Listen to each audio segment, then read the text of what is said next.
Load test on DC shunt motor. The main objective of this experiment is to obtain the various performance characteristics of a given DC shunt motor.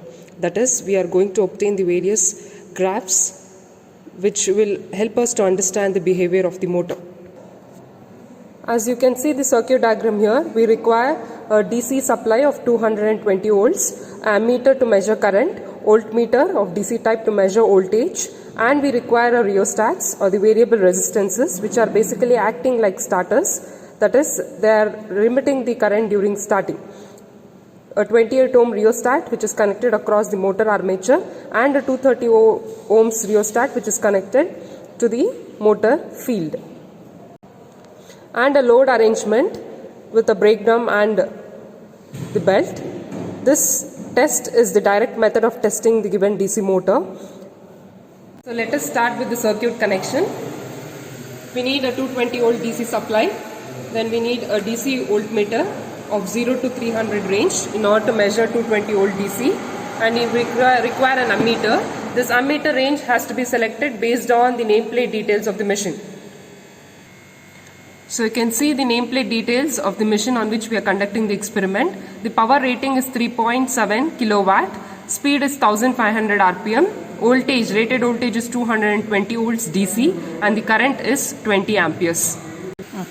So we have an ammeter here using which we can measure the current ranging between 0 to 15 or 0 to 30.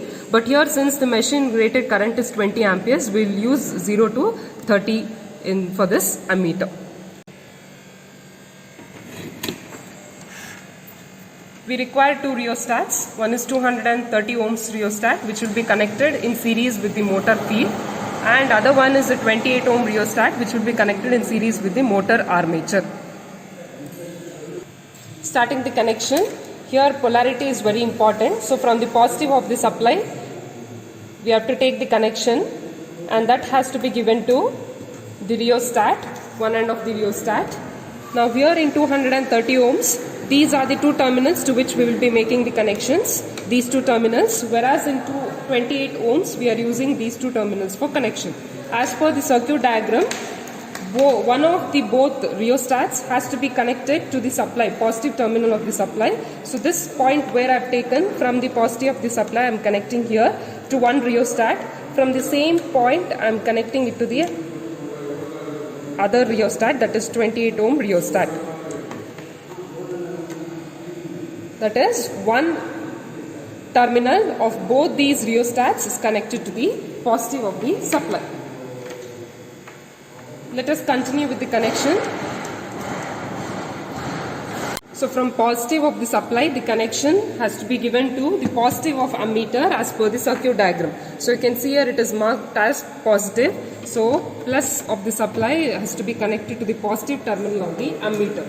Now the other terminal will be the negative terminal. Now we want to measure 20 amperes of current, so we are selecting the range 30 amps here.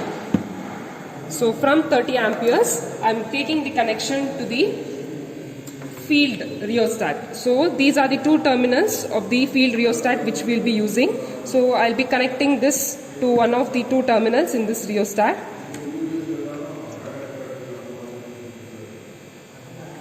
The other end of this field rheostat, that is 230 ohms, should be connected to the field positive terminal in the panel. This is F plus, so we are connecting it to F plus.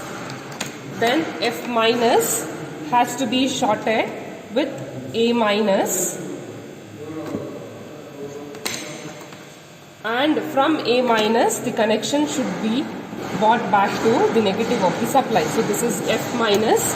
F minus is connected to A minus, and one more connection from A minus is taken out and it is given to the negative of the supply.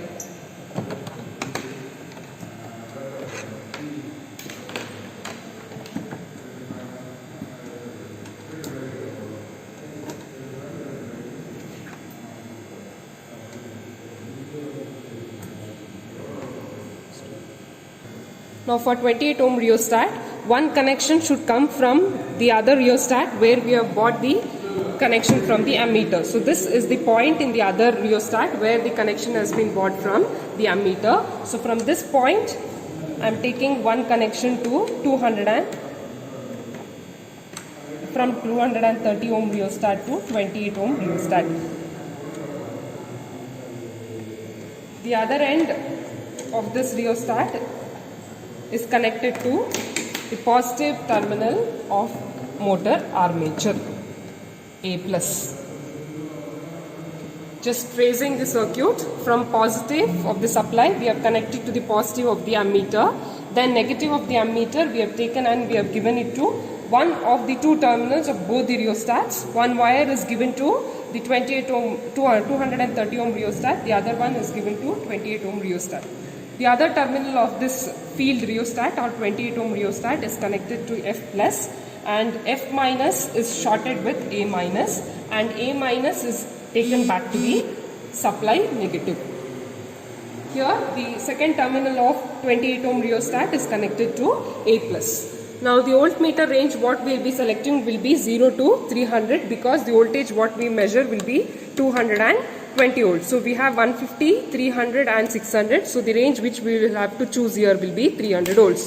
So taking this and connecting across the supply, here the polarity has to be considered carefully. So this common terminal is marked as positive, so that has to be given to positive terminal which is indicated as plus here in the pan, and this other terminal has to be connected to the negative. We have to adjust the initial positions of the two rheostats. Now this 20 ohm rheostat is connected in series with the motor armature. This has to be in cut-in position, that is all the resistance has to be included. So this is the cut-in position of this 28 ohm rheostat.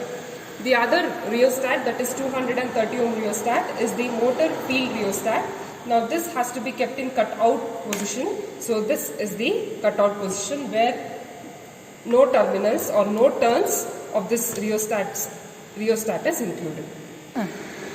Before we begin with the conduction or before we turn on the supply, we have to check for the load conditions. We have to ensure that these are called as spring balance. So these both scales should be reading exactly 0. So we are turning on the machine at no load condition only.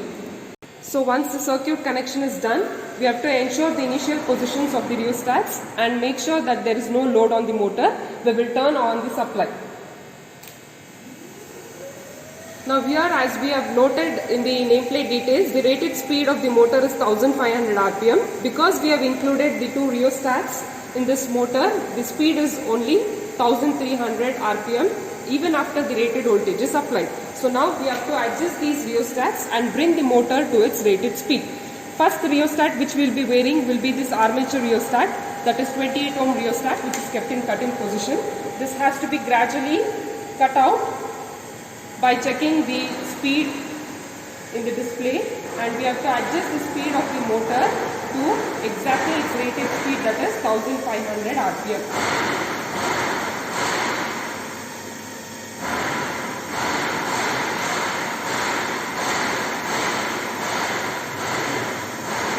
So now the rated speed is 1500 rpm. Once the motor is brought to its rated speed without applying any load, that is under no load condition, we have to note down the first reading. So here the current, we are taking the upper scale reading because the scale what we have chosen is 30 amps. So here it is reading around. So here, as per the reading what it is indicating, the current under no load condition is 1.2 amperes. Is 12, and speed we have to note down, that is 1513 rpm. So under no load condition we have to note down the ammeter reading, voltmeter reading and speed. Along with that we have to note down the weights as well, because we have not applied any load now. S1 and S2 are equal to 0 kg. Next, continuing, we have to apply the load on the motor and we have to take down the readings. Now while applying the load, we have to observe the reading in the ammeter and note down the readings. Now under no load condition, the current is around 1.2 amperes. So the next reading I will take at 2 amperes.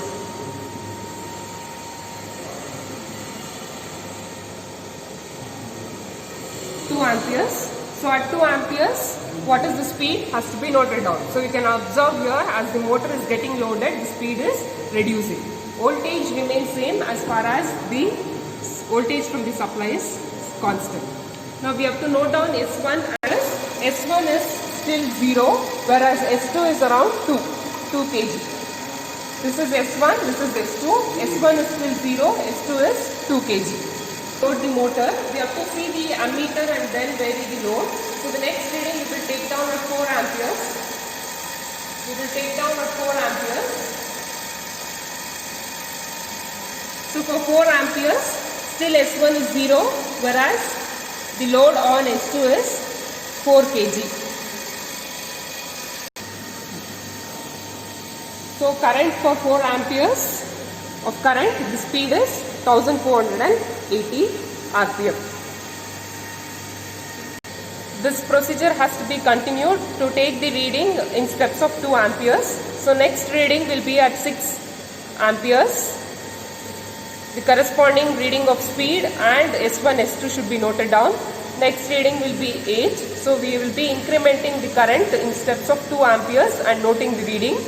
And the rated current of the motor on which we are conducting this experiment is 20 amps. So we will take the reading, or we will load the motor up to 80%, that is 18 amperes. Note this, the motor maximum load on the motor will be only 18 amperes.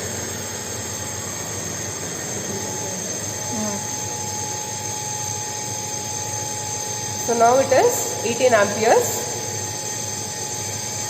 So at this 18 amperes of current, speed is 1372. Can be noted here. S1 is around 3 kg, whereas S2 is around 21 kg. So this is the maximum value of the current, of the maximum load which we will be applying to the motor. And we have to reduce the load and bring it back to initial position, that is no load condition.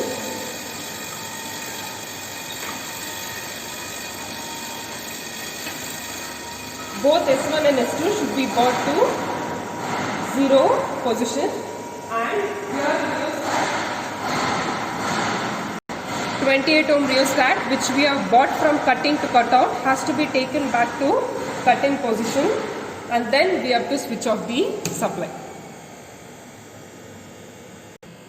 These are the readings from the experiment. So we will be noting down the voltmeter reading, ammeter reading, the speed, and S1 and S2 with respect to each load condition, and we can take down the reading up to 18 amperes. Later on, for the further parameters, we have to do the calculations. So the remaining parameters are torque, then the output power in HP, input power and efficiency. So these are the formulae using which we have to do the calculations.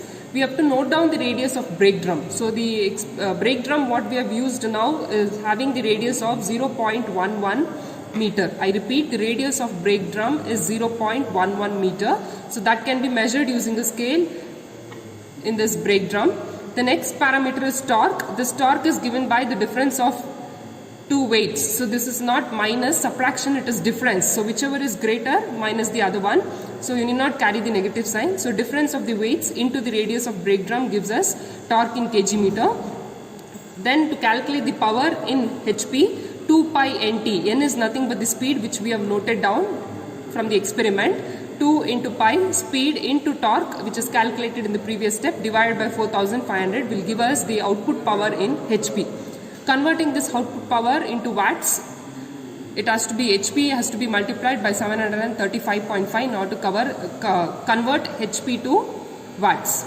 Next, input power can be calculated by using this formula, that is the product of voltage and current, which we have noted down from the voltmeter and ammeter at each step. Now once we have the input power and output power, taking the ratio of output power by input power and multiplying it by 100, we will get the efficiency. Once we have got all these parameters, the next step will be to plot the various characteristics. The first one, or the important one, is the speed torque characteristics of the shunt motor. The shunt motor is also referred as the constant speed motor. That is, from no load to full load, the variation of speed will be lesser. So this is the speed torque characteristics. Other than that, the other characteristics are as shown here: the output power versus speed, then the efficiency curve and the torque curve. So these are the performance characteristics which we have to plot from the readings by conducting the load test on the given DC shunt motor.